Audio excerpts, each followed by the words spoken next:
सबसे पहले तो मैं आपके माध्यम से हमारे देश के सशक्त भारतीय सेना के अधीन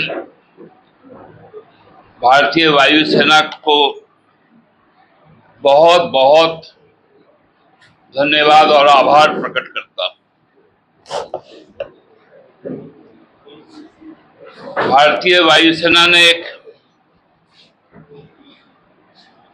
बहुत बड़ा मिशन कल कामयाब किया जब नीट की परीक्षा में उनसे जब सहायता ली गई, उन्होंने अपना दायित्व का निर्वहन किया, अपनी सेवा इस राष्ट्र के लिए प्रदान की।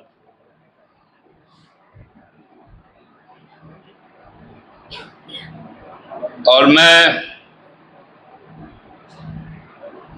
भारतीय रक्षा मंत्रालय का धन्यवाद देते हुए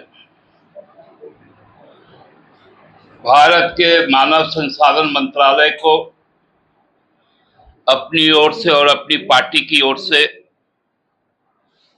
धिक्कार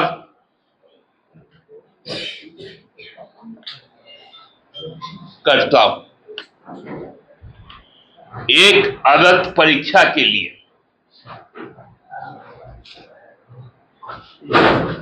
जो नेशनल टेस्टिंग एजेंसी जिसका चयन एचआरडी ने किया था, वो यदि एक एग्जाम कंडक्ट नहीं करवा पाती तो लानत है ऐसे मंत्री पर और मंत्रालय पर। लगातार शिक्षा का बजट कम करने वाली मोदी सरकार ने बता दिया कि अब देश में शिक्षा अब सरकार की चीज नहीं है, अब कॉरपोरेट के पास। क्योंकि चिकित्सा शिक्षा में बहुत सारा धन लगता है और इतने ज्यादा प्राइवेट मेडिकल कॉलेजेस हो गए, अब बगैर नीट के केवल पैसे के बल पर अब लोग डॉक्टर बन सकते हैं। इलाज क्या होगा नहीं होगा वो राम भरोसे। हमको तो लगता है कि भारत सरकार को तैयारी कर लेनी चाहिए कि जब क्लैट का एग्जाम हो तो उसमें एनआईए को लगाया जाए, जब यूपीएससी का एग्जाम तो उसमें ईडी को लगाया जाए, और जब जॉइंट एंट्रेंस एग्जामिनेशन जो इंजीनियरिंग का होता है उसमें सीबीआई को लगा दिया जाए।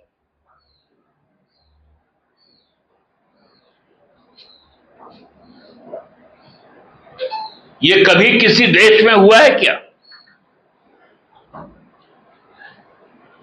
कि केवल ट्रांसपोर्टेशन के लिए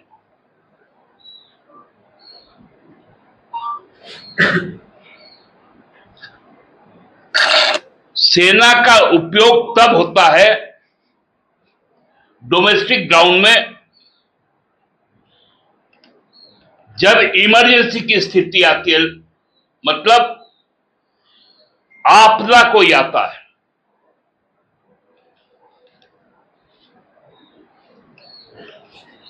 चाहे वो सामरिक आपदा हो, प्राकृतिक आपदा हो, या कोई भी किसी तरह की आपदा, सेना हमारी स्वाभिमान और शौर्य का प्रतीक है।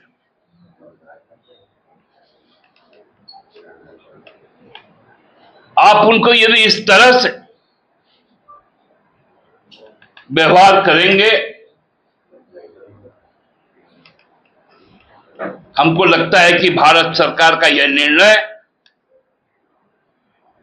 यह बताता है कि पूरी सरकारी तंत्र अब ध्वस्त हो चुका है। सरकार चलती है इकबाल पर, भरोसे पर।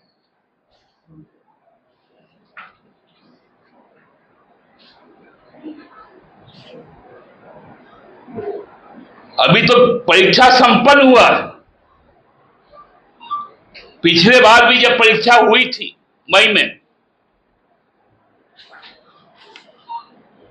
उसके 2-3 दिन के बाद ही सब सारा खेल समझ में आया था।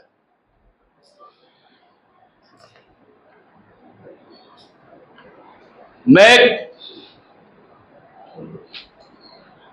हाइपोथेटिकल सिचुएशन की कल्पना कर रहा हूं